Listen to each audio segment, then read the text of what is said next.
bem? Eu sou Rosama Monteiro e você está aqui no canal Eu Nasci para Ser Feliz. Nesse vídeo de hoje, eu vou fazer uma construção aqui sobre a média. Escape da média. Vamos falar sobre isso? Porque eu nasci para ser feliz. Bom, um pesquisador, uma pesquisadora, um cientista deve considerar na sua pesquisa a informação estatística, certo?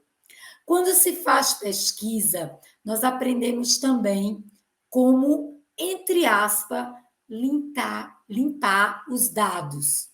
Se você estiver interessado em observar a tendência geral do objeto da sua pesquisa, os valores discrepantes ou uma informação que esteja fora da curva confundem os seus resultados.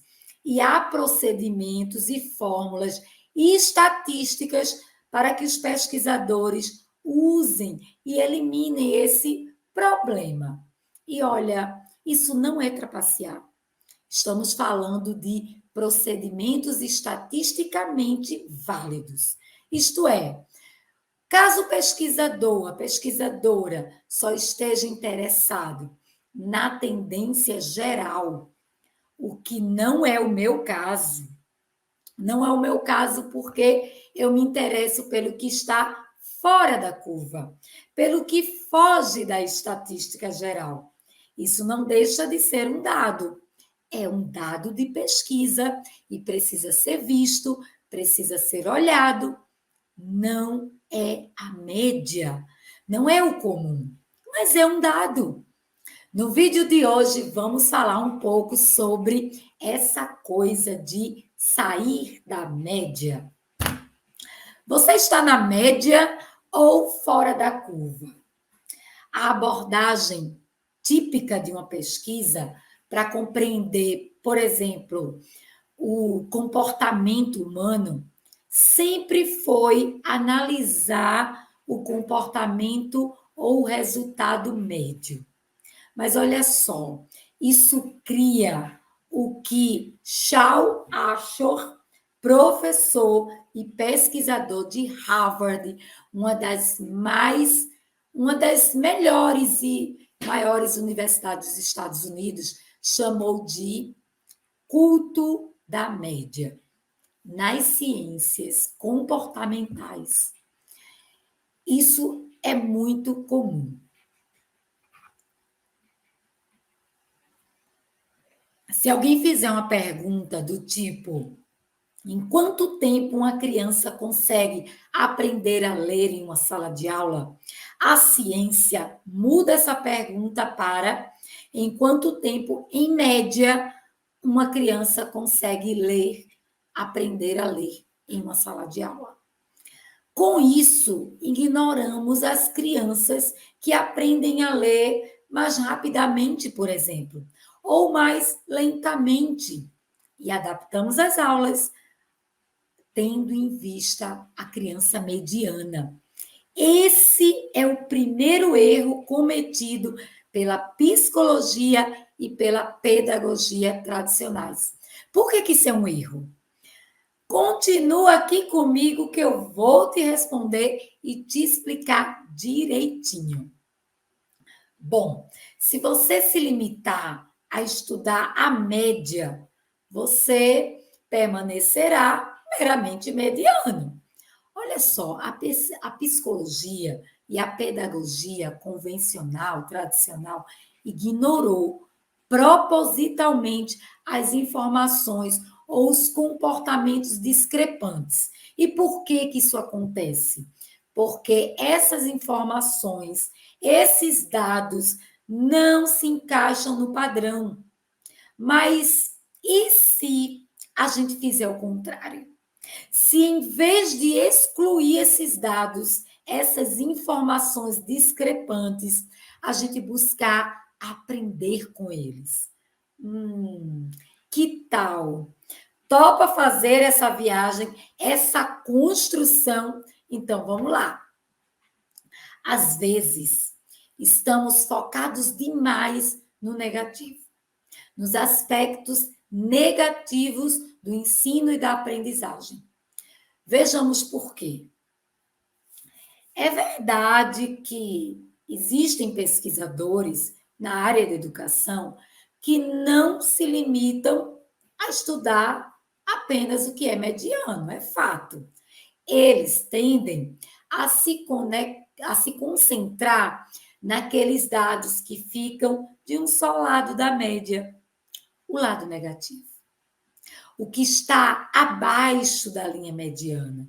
E esse é o segundo erro cometido pela pedagogia tradicional.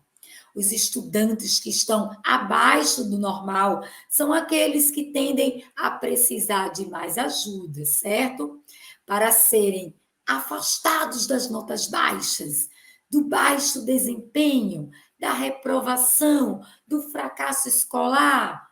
Mas por que que isso é um erro? Eita! Foca aqui nessa construção. Olha só. Os professores, os pedagogos, justificadamente dedicam um considerável esforço estudando, pesquisando como poderiam ajudar os alunos a se recuperarem, a voltarem ao normal.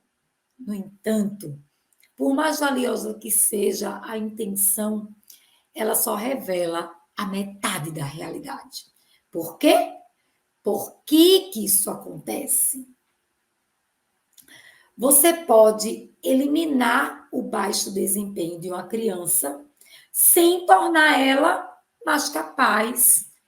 Por exemplo, pode sanar as notas baixas sem permitir que ela alcance seu desempenho máximo.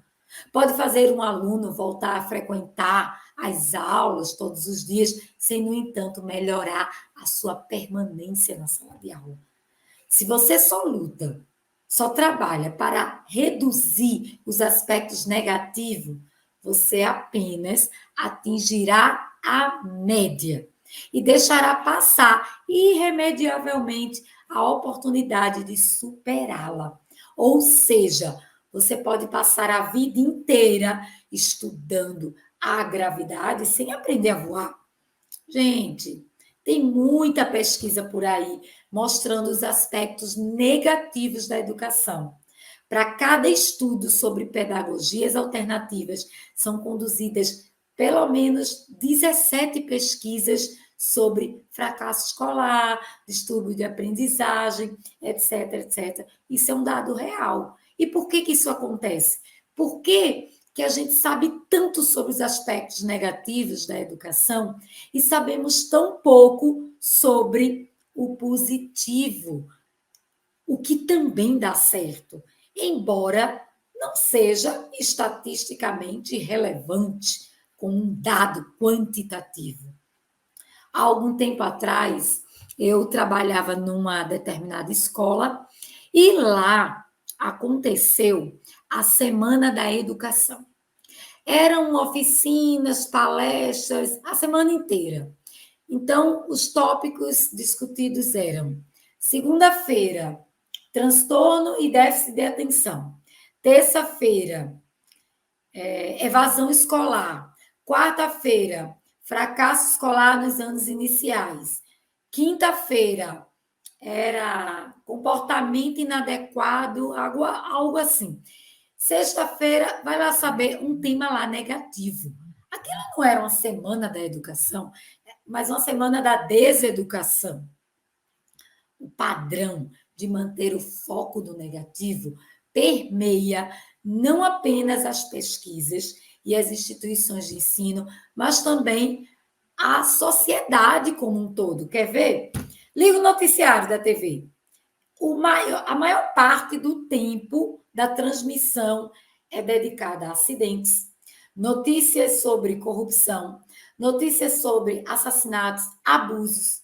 Esse foco no negativo ilude nosso cérebro e nos leva a acreditar que essa relação com o negativo, com a desesperança, é a realidade, mas não é. Essa é a boa notícia. Não é. Não é. Qual é a grande questão? A grande questão é que o objeto ao qual dedicamos nosso tempo e focamos a nossa energia mental pode de fato se transformar na nossa realidade.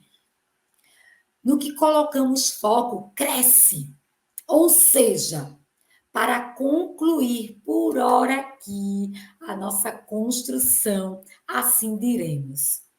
Não é saudável nem cientificamente responsável nos limitarmos a estudar a parte negativa da experiência humana.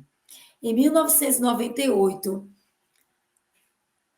Martin Seligman, então presidente da Associação Americana de Psicologia, anunciou que finalmente havia chegado a hora de revolucionar a abordagem tradicional da psicologia, concentrando-se mais nos aspectos do lado positivo da curva. Tínhamos que estudar o que funciona e não só o que emperrou. E assim nasce a psicologia positiva. E assim nasce as pedagogias holísticas e alternativas. Quer saber mais assuntos como esse? Se inscreve aqui no canal, acompanhe o nosso conteúdo, porque aqui sempre tem conteúdo de valor e toda semana um vídeo novo sobre esses assuntos que nos conectam, tá bom? Um beijo a todos e não se esquece, dá o like, compartilha com seus colegas e entoie esse mantra. Eu nasci para ser feliz! Até mais!